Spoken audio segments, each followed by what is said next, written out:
Good morning, my dear friend. I am Sipra Misra.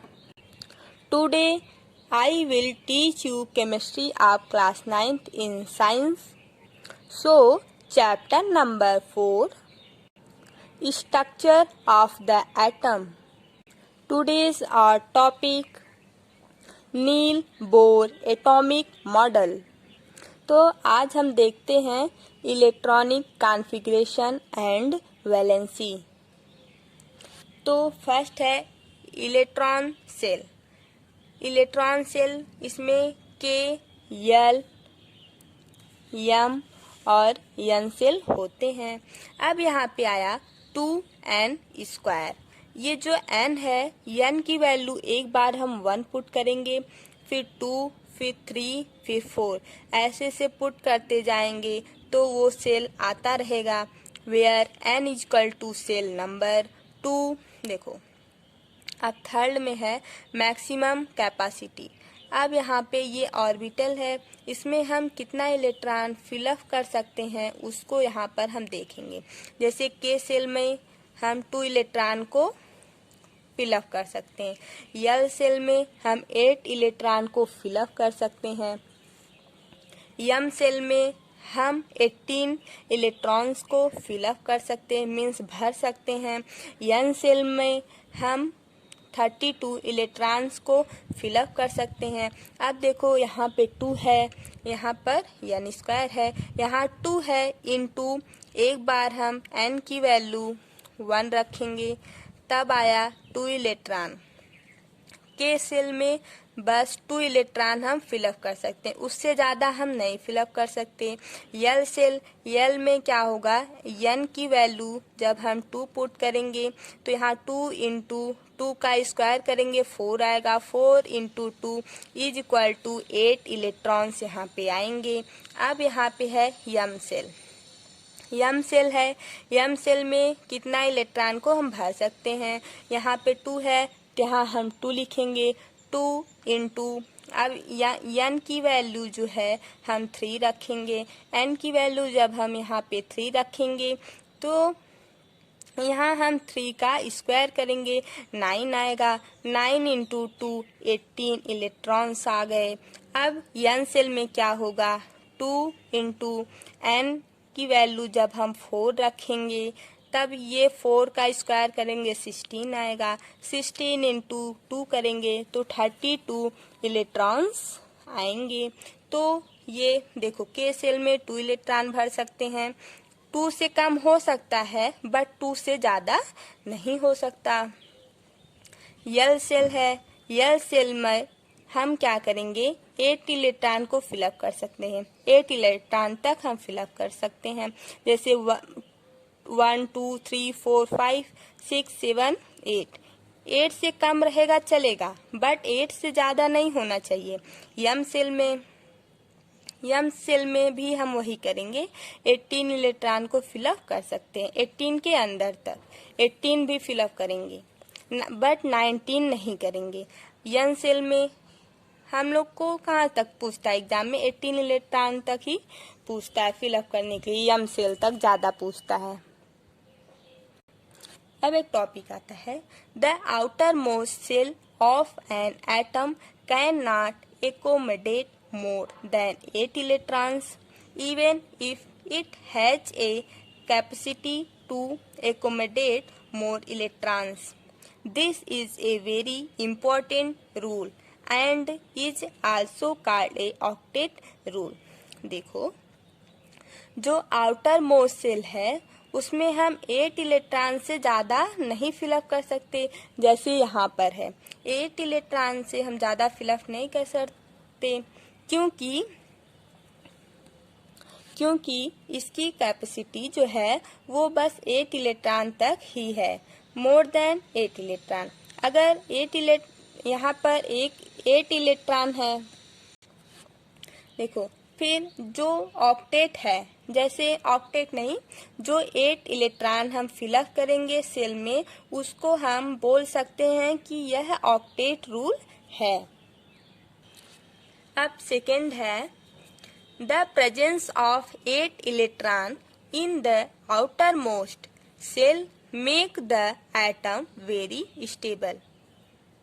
अगर हमको atom को stable करना है तो हम उसके आउटर मोस्ट सेल में 8 इलेक्ट्रॉन फिलअप करेंगे। अगर 8 इलेक्ट्रॉन आउटर मोस्ट सेल में है तो वह स्टेबल एटम होता है। अब एक टॉपिक आता है आइसोटोप्स एंड आइसोबार। अब आइसोटोप्स एंड आइसोबार ये क्या होता है, तो हम यहाँ पर 3 प्रॉपर्टी आइसोटोप्स की और 3 प्रॉपर्टी आइसोबार की देखेंगे। तो जैसा कि यहाँ पे लिखा हुआ है, तो फर्स्ट है केमिकली सेम फिजिकली डिफरेंट। जो केमिकली है आइसोटोप्स का वो सेम होगा, बट जो फिजिकल है वो डिफरेंट होगा। अब आइसोबार में क्या होता है, आइसोबार में केमिकली डिफरेंट होगा, फिजिकली सेम होगा। इसमें इसका जस्ट अपोजिट होता है। जैसे केमिकली यहाँ पर सेम है और आइसोबार में केमिकली डिफरेंट होगा, फिजिकली सेम होगा। सेकेंड आता है आइसोटोप्स का number of electron is same. जो नंबर ऑफ इलेक्ट्रॉन है वो आइसोटोप्स में सेम रहेगा। अब आइसोबार में देखते हैं वो क्या रहेगा। आइसोबार में number of electrons in is different. Isobar में नंबर ऑफ इलेक्ट्रॉन जो होगा वो डिफरेंट होगा, मीन्स अलग अलग होगा। अब आता है आइसोटोप्स का थर्ड प्रॉपर्टी। इसमें क्या है, can not be separated by chemical means. हम आइसोटोप्स को सेपरेट नहीं कर सकते हैं केमिकल मीन्स में। अब हम देखते हैं आइसोबार। आइसोबार का थर्ड प्रॉपर्टी क्या है, can be separated by chemically means. इसको हम आइसोबार्स को हम सेपरेट कर सकते हैं केमिकल मीन्स में। इसको हम अलग अलग सेपरेट कर सकते हैं और इसका नंबर ऑफ इलेक्ट्रॉन जो है वो डिफरेंट होगा और केमिकली डिफरेंट होगा, फिजिकली सेम होगा। आइसोटोप्स में क्या होता है, केमिकली सेम होगा, फिजिकली डिफरेंट होगा, number of electron is same होगा, यहाँ डिफरेंट हुआ था। और आइसोटोप्स में इसको हम सेपरेट नहीं कर सकते हैं। I hope you are understand this topic? Yes. अब है order of energy of orbital is. के सेल है, यल सेल है, एम सेल है, एन सेल है। इसमें से सबसे ज़्यादा मोस्ट एन सेल होता है क्योंकि यहाँ पे 32 इलेक्ट्रॉन फिलअप किए जाते हैं। एम सेल में 18 भरे जाते हैं इलेक्ट्रॉन और यल सेल में 8 इलेक्ट्रॉन, के सेल में 2। तो सबसे बड़ा एन सेल होगा, फिर एम सेल होगा, फिर एल सेल होगा, फिर के सेल होगा। अब हम स्ट्रक्चर ऑफ द एटम इसका कुछ क्वेश्चन आज देख लेते हैं, फिर नेक्स्ट वीडियो में हम जितना क्वेश्चन है एनसीईआरटी में सब सॉल्व करवाएंगे और जो इजी है उसको आप लोग कर लीजिएगा। अगर आप हमारे चैनल पर जाएंगे डिस्क्रिप्शन में तो हम कुछ इम्पोर्टेंट नोट्स आपको इस चैप्टर से दिए हैं।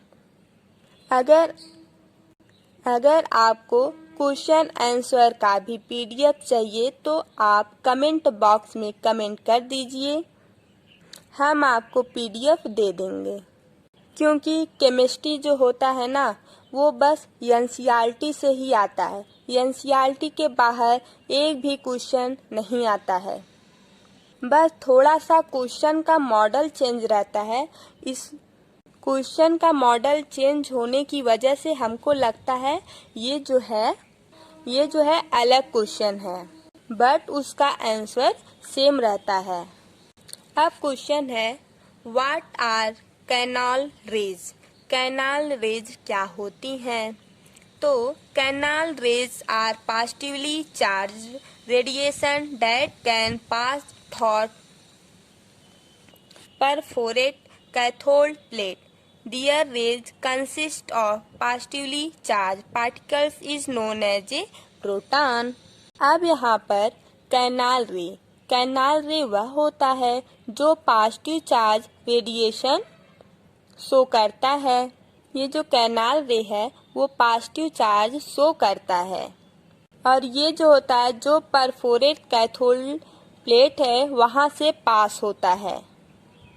उस रेज को हम कंसिस्ट करते हैं कि यह पॉजिटिवली चार्ज है, और पॉजिटिवली चार्ज को या पॉजिटिव चार्ज को हम प्रोटॉन बोलते हैं, और इसी को हम कैनाल रेज बोलते हैं।